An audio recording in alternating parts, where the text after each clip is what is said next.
Hey guys, what's going on? This is Mr. Mathemagician back with another video, and in today's video we are going to learn about surface area and volume. Now this is going to be a series, and this is part 1 in which I'll teach you surface area and volume of a cube. So let's get right into it. By the way guys, if this video gets 200 likes, I'll upload a tutorial of anything or a review for magic, or it could be piano tutorial or any sort of stuff you want.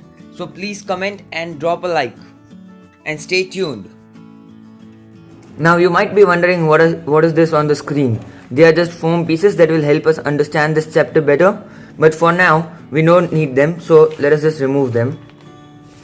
Now you might have heard about something known as Rubik's Cube. There is something that looks like this, right? So why is this named Rubik's Cube? Because it's a puzzle and the shape of it is like a cube. Even when you move it, doesn't matter, the shape remains the same. Now there are some more Rubik's Cubes like this one, then we have this one, that's a little bit twisted one, then we have a triangular pyramid one, and we also have a pentagon one that's really complicated.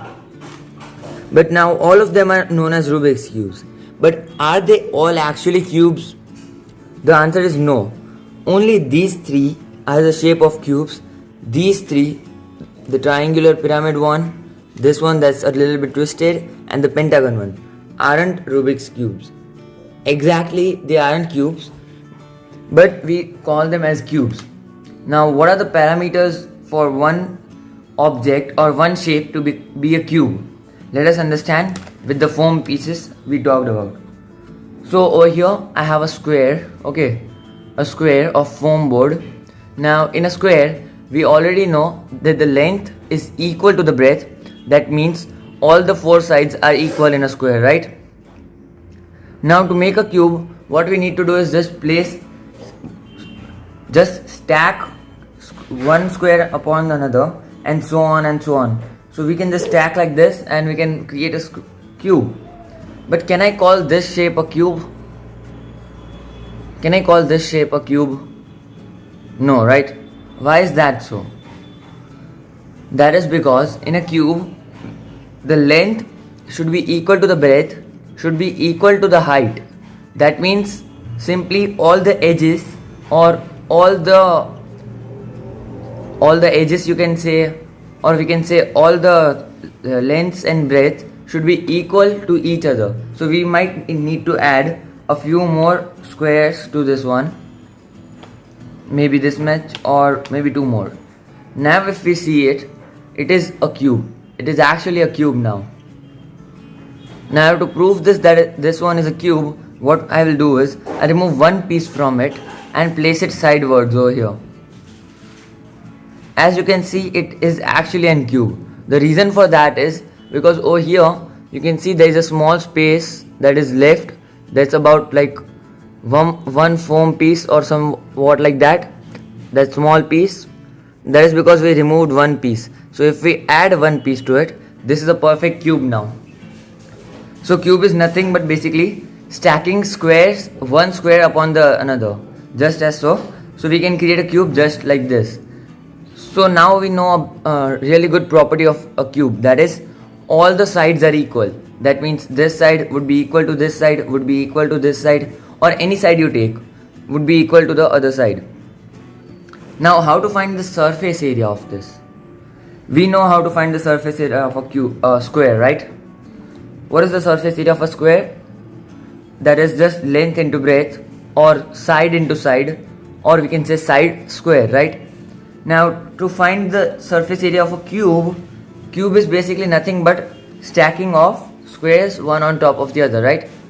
Now in a cube, as we learned the property that every single side is equal, can we say that if every single side is equal, can we say that a cube is made up of 6 squares?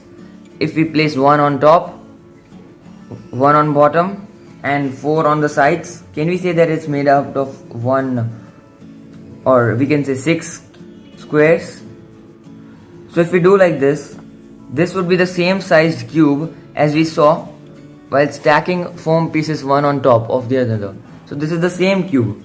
Now surface area is nothing but the total area, or if we remove all this and flatten them out, if we remove a cube and flatten it out, we can see over here we have 6 squares, right?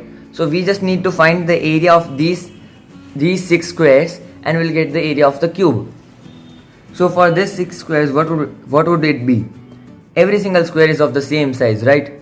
So we can say 6 into the area of square, or 6 into L into B, or we can say 6 into side, or 6s square, that is 6 side square. So what we have done is nothing but we just multiplied the number of edges or the number of squares into the area of square. So that's really simple, right?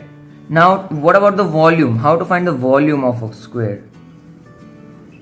We can't find the volume of a square, right? Because volume is only for 3D figures. Because volume is something that is known as the capacity of stuff it can hold. So the capacity of an object to hold stuff is known as volume. Now if I take this cube once again, what would be the volume of it? Now to find the volume, we need to find that if it was a really thin layer on the outside of the cube and inside it was completely hollow, then how much things can we fill in it? So what can we do for that?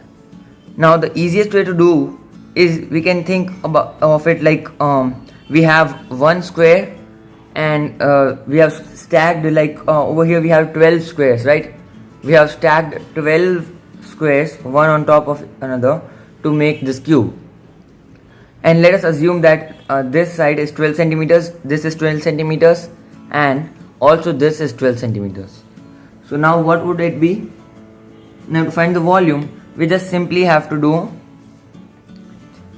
the area of a square times the height of it, which is just, this is one square, so the area of this square would be 12 into 12.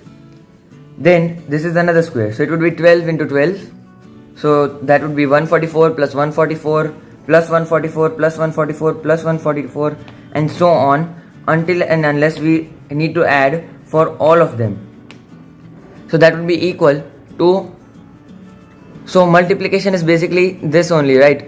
We learned this earlier that multiplication is same as adding.